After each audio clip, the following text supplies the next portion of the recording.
주님의 이름으로 은혜와 평강을 기원합니다. 열왕기상 17장 성경 칼럼 요절 16절 22절 제목 하나님 사역의 비하인드. 사람이 쉽게 파악되면 관계를 맺는 것이 쉽고 행복도 옵니다. 사물과 일에 대한 것도 속히 파악하면 성취도도 높습니다. 그 반대일 경우에는 삶이 고달프고 성취도 어렵습니다. 인간이 하나님을 온전히 이해하고 관계를 맺는다는 것은 당연히 어렵습니다. 하나님이 일하시는 방법은 평범한 인간의 두뇌로는 알 수가 없습니다. 이사야 55장 8절부터 9절입니다. 이는 내 생각이 너희의 생각과 다르며 내 길은 너희의 길과 다름이니라. 여호와의 말씀이니라. 이는 하늘이 땅보다 높음같이 내 길은 너희의 길보다 높으며 내 생각은 너희의 생각보다 높으니라. 인간이 하나님 사역의 방법을 알 수 있는 방법은 무엇일까요? 성경에서 하나님이 어떤 말씀을 하시고 행하시는지를 배우는 것이 지름길입니다. 성질이 급한 인간은 왜 하나님께서 전능성을 사용하셔서 속전속결로 그 뜻을 이루지 아니할까 의아해합니다. 엘리야가 등장하는 열왕기상 17장부터 하나님의 독특한 사역의 방법이 시작됩니다. 성경에서 엘리야가 차지하는 비중은 선지자의 대표입니다. 예수님이 율법의 대표자인 모세와 함께 구약의 대표 인물로 인정하고 변화산에 현현하게 한 것으로 증명됩니다. 마가복음 9장 3절부터 4절입니다. 그 옷이 광채가 나며 세상에서 빨래하는 자가 그렇게 희게 할 수 없을 만큼 매우 희어졌더라. 이에 엘리야가 모세와 함께 그들에게 나타나 예수와 더불어 말하거늘 16장에서 보았듯이 북이스라엘은 아합이 집권하면서 바알 우상만 섬기는 영적 암흑시대입니다. 이때 호련히 아합 앞에 나타난 엘리야는 우상 숭배의 저주로 수년 동안 비가 내리지 않을 것을 선포합니다. 열왕기상 17장 1절입니다. 길르앗에 우거하는 자 중에 기셉 사람 엘리야가 아합에게 말하되 내가 섬기는 이스라엘의 하나님 여호와께서 살아계심을 두고 맹세하노니 내 말이 없으면 수년 동안 비도 이슬도 있지 아니하리라 하니라. 하나님의 명령대로 그릿 시냇가와 시돈으로 피한 엘리야에게 일어나는 일을 통해 하나님의 일하시는 방법을 배울 수 있습니다. 엘리야는 아합의 위협이 무서워서 숨은 것이 아니라 하나님의 명령에 순종한 것입니다. 그가 생존하여 훈련받는 모습이 하나님의 방법이기 때문입니다. 우선 엘리야에게 도움을 주는 대상이 까마귀와 이방 여인임을 주목해야 합니다. 부정한 짐승인 개걸스러운 까마귀가 먹을 것을 온전히 공급하는 것은 만물을 순종케 하는 하나님의 손길입니다. 부정한 짐승의 공급을 받는 하나님 사람의 모순은 면면이 이어져 우리에게 와 있습니다. 세상 사람과의 관계는 신앙의 훼손을 조심하면서 세상을 다스리는 청지기로 가는 것입니다. 고린도전서 5장 10절입니다. 이 말은 이 세상에 음행하는 자들이나 탐하는 자들이나 속여 빼앗는 자들이나 우상 숭배하는 자들을 도무지 사귀지 말라 하는 것이 아니니 만일 그리하려면 너희가 세상 밖으로 나가야 할 것이라. 엘리야는 이어지는 가뭄에 그릿 시내를 떠나 시돈 땅 사르밧으로 가게 되고 한 과부를 만나게 됩니다. 시돈하면 떠오르는 인물은 이세벨 왕비인데 그녀의 고향에 숨어버린 셈입니다. 모세처럼 대적자의 심장부가 하나님의 사람을 위한 은신처가 됩니다. 이 원리는 이스라엘의 원수 나라인 바벨론이 남은 자를 위한 보호처가 된 것과 같습니다.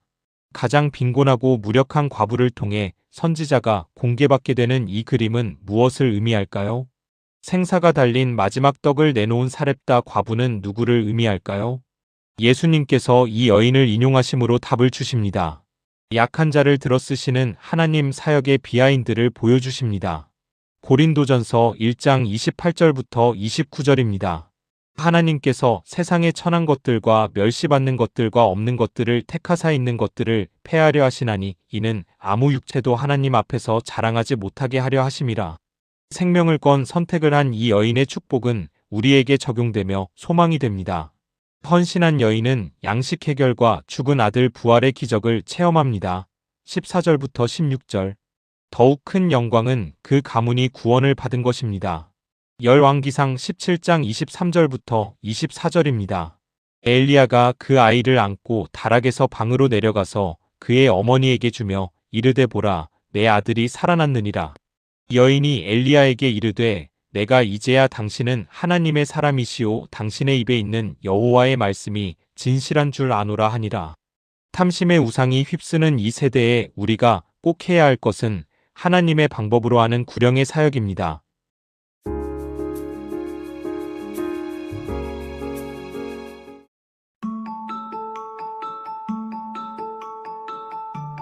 주님의 이름으로 은혜와 평강을 기원합니다. 열왕기상 18장 성경 칼럼. 요절 18절, 39절. 제목 갈멜산상의 의미. 콘클라베란 열쇠를 걸어 잠그는 방이란 뜻으로 새 교황을 선출할 때 결정을 내야만 나올 수 있는 것을 말합니다. 인간의 중대한 결단은 막판에 몰아넣어야 나올 수 있다는 용어로 쓰이고 목숨 걸고 끝장낸다는 사생결단과 맥락이 같습니다. 성경에 이와 같은 의미로 쓰이는 용어가 있다면 갈멜산상입니다. 여호와 신앙의 엘리야와 바알 신앙의 선지자가 모든 것을 걸고 정면으로 맞붙는 장소입니다. 이 갈멜산 사건은 너무나 스펙타클한 요소가 많은데 가장 중요한 점은 실화라는 데 있습니다. 엘리야가 아합에게 가뭄의 저주를 예고한 지 3년 만에 오바다의 중계로 두 사람은 상면합니다. 열왕기상 18장에서 의외로 오바다에 대한 기사가 많은 이유는 그가 숨겨진 의인을 대표하는 남은 자이기 때문입니다. 3절부터 14절. 엘리야는 바알 우상을 섬기는 자들만 보았지만 하나님은 악조건 속에서 숨겨진 의인이 있음을 알려줍니다. 열왕기상 19장 18절입니다. 그러나 내가 이스라엘 가운데에 7,000명을 남기리니 다 바알에게 무릎을 꿇지 아니하고 다 바알에게 입 맞추지 아니한 자니라. 아합이 엘리야를 보고 바로 공격하는 말은 너는 이스라엘을 괴롭게 하는 자입니다. 17절. 아합이 판단하는 가뭄의 원인은 바알을 일치단결하여 섬기지 못하게 하는 너희가 있기 때문이라는 것입니다. 이 정반대의 생각을 이길 수 있는 토론은 불가능합니다. 엘리야는 재앙의 원인이 하나님을 떠나 우상 숭배한 오므리 왕조에 있음을 선포하고 결투를 신청합니다. 열왕기상 18장 18절부터 19절입니다. 그가 대답하되 내가 이스라엘을 괴롭게 한 것이 아니라 당신과 당신의 아버지의 집이 괴롭게 하였으니 이는 여호와의 명령을 버렸고 당신이 바알들을 따랐음이라. 그런즉 사람을 보내온 이스라엘과 이세벨의 상에서 먹는 바알의 선지자 450명과 아세라의 선지자 400명을 갈멜산으로 모아 내게로 나아오게 하소서. 엘리야의 이 제안은 하나님에 대한 절대 신뢰에서 나온 것입니다. 이제 갈멜산상의 바알 선지자 450명과 하나님의 선지자 엘리야가 마주합니다. 22절. 모여든 백성들에게 엘리야는 영적 선택을 촉구합니다. 엘리야의 질문 앞에서 침묵하는 백성들의 모습을 목도하게 됩니다. 20절부터 21절. 여호수아 때에 하나님을 선택한 백성의 진취적 모습을 소환합니다. 여호수아 24장 23절부터 24절입니다. 여호수아가 이르되 그러면 이제 너희 중에 있는 이방 신들을 치워버리고 너희의 마음을 이스라엘의 하나님 여호와께로 향하라 하니 백성이 여호수아에게 말하되 우리 하나님 여호와를 우리가 섬기고 그의 목소리를 우리가 청종하리이다 하는지라. 오므리부터 이어진 바알 우상 숭배의 영적 체제가 어느덧 여호와 신앙을 희미하게 한 것입니다. 현대의 대한민국 기독교 신앙 자유 체제가 얼마나 소중한 것인지를 확인하며 이를 지키기 위한 노력이 기묘합니다.